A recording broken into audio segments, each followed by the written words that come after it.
Well, good evening, and it's wonderful to see so many people come out to talk about this particular topic. Again, my name is Gail Kinney, and I'm the pastor of a small rural United Church of Christ in South Danbury, as Richard said. I'm also a member of the United Church of Christ. Has a variety of groups working on issues and paying attention to policy, etc. And at the state level, I'm part of something called the Economic Justice Ministry Team of the United Church of Christ, and also something called the Commission for Witness and Action. And at the national level, I'm also part of an Economic Justice Task Force. And so one of the questions when we began sort of at the Economic Justice Ministry Team and the Commission for Witness and Action, just paying attention to the whole issue of prison privatization, and as well as other issues of public policy, there are people within our churches who say, what are you doing getting involved in this stuff? This is, you know, this is politics, and churches are supposed to stay out of politics. And just generally, our response is that one of the things that we try not to do in the pulpit, and we shouldn't do in the pulpit, is talk about partisan politics and advocate the election or the defeat of any particular candidate or any particular party. But public policy, which is actually made by elected or appointed officials in the state of New Hampshire, as we try to say to people in our congregations, public policy really boils down to how we treat one another.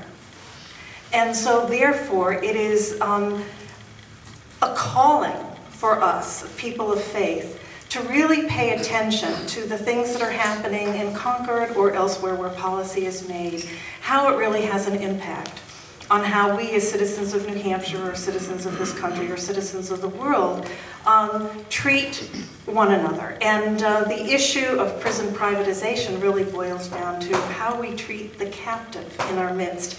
And so it is essential for us to say something about that, we believe, in any event. No matter what your religious persuasion is or lack thereof, I think that most of us can probably acknowledge that the book, or really kind of boils down to a library, the Bible, which has both fiction and nonfiction and history and all kinds of things included in it, poetry, music, etc. So this compilation is something which has really had an impact on society in a lot of ways, again, no matter what your practice of faith is or lack thereof. And the same thing with the historical figure Jesus of Nazareth. Again, no matter where you come out in terms of faith, this individual was a historic figure who actually had a lot to say and has had kind of an impact 2,000 or so years later in terms of the behavior of many people and the attitudes of many people. So I just want, if you look into that particular book or compilation of books, reference to captives or reference to the prisoner is something which is quite common. You find it both in the Old Testament and you find it in the New Testament. And so when the prophetic Jesus began his own ministry, the first time he actually preached publicly, he went back into his own community, and he went into his own faith community, and he was called upon to come up to the pulpit and preach. And so what he did is he took his holy scriptures, which we now think of as the Old Testament or the Hebrew Bible, and he opened up a particular passage, and he read from that passage. And this was his very first sort of reading and proclamation for his public ministry. And so this particular story is found in Luke, but I want to, in the New Testament, but I want to read this.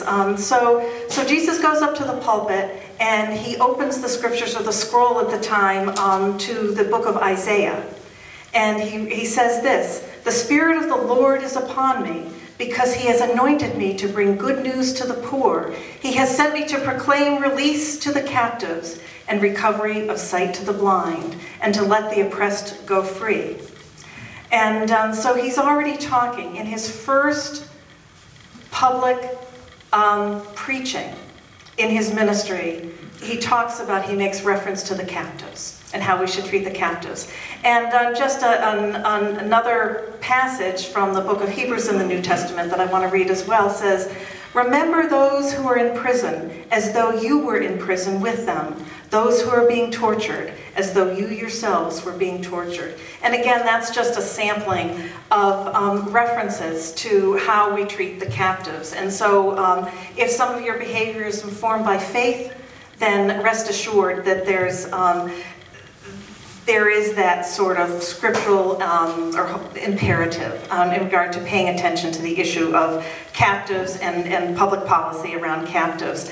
So moving forward to now, the United Church of Christ in New Hampshire was actually not the first denomination to really have their interest piqued about the issue of the proposal for privatization. And when the proposal first came forward and when the RFP was invited, one of the things that seemed pretty clear is that we would perhaps be the first state in the nation to wholesale privatize our entire correction system if that particular RFP process sort of played itself out to its most radical and dramatic conclusion.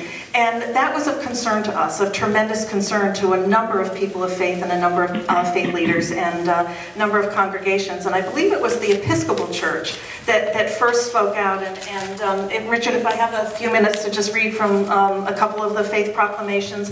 So the Episcopal Diocese released a statement to the governor and to the executive council and to the media that says this in part: "As Christians, we believe all people are created in God's image and are equally loved by God. In our baptismal vows, we promise to seek and serve Christ in all persons and to respect the dignity of every human being. As part of respecting dignity, justice should not be for sale to the lowest bidder. There is a fundamental difference between making prisons profitable and rehabilitating prisoners. Rehabilitation requires education and skills training to prepare for reintegration into our communities. That is not free. Prisons that are safe for inmates, for staff, and for the public require well-trained and fairly compensated staff. That is not free, nor are counseling or medical care free. Profitability, on the other hand, requires spending the least possible amount each step of the way and paying close attention to the bottom line so that shareholders will be well compensated." And that was our wonderful Episcopal Diocese in the state of New Hampshire. The Presbyterians at the national level made this statement: "Since the goal of for-profit private prisons is earning a profit for their shareholders, there is a basic and fundamental conflict with the concept of rehabilitation as the ultimate goal for the prison system. We believe that this is a glaring and significant flaw in our justice system, and that for-profit prisons should be abolished." And I could go on, there are other statements, and so building on that thought, the United Church of Christ, through the Commission for Witness in Action, was asked to develop a statement or a resolution that then the conference itself, the entire denomination at the state level, embraced. And so we, on September 20th, 2012, the Council of the United Church of Christ embraced a resolution titled, "A Resolution of Christian Witness in Opposition to the Privatization of New Hampshire's Prisons." And kind of what it boils down to is that if we all believe that we are equal in the eyes of our God, or just in the eyes of humanity, to take some people who have made mistakes in the eyes of society and to turn them into profit centers for private, for-profit businesses is just absolutely contrary to everything that we believe about how we should treat one another and how we should try to help those who have made mistakes in society get onto a path of rehabilitation.